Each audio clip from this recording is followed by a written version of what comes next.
స్వర్గమంటూ ఉన్నదంటే అది నీతోనే ప్రతిరోజు పంచుకుంటా. నిన్ను గన్న మీ నాన్న కన్నా అల్లారు ముద్దుగా సాదుకుంటా. నీకు కోపం వస్తే కొంత దూరం ఉంటా, నువ్వు గీత గీస్తే నేను దాటనంట. కంట నీరు కంటి రెప్ప దాటకుండా కాటుకై కావలుంటా.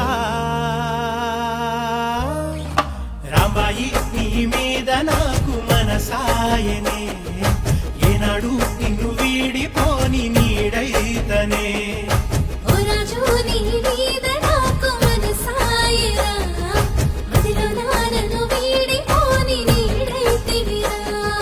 రాంబాయి నీ మీద నాకు మనసాయనే, మదిలో నా నిన్ను వీడిపోని నీడైతనే.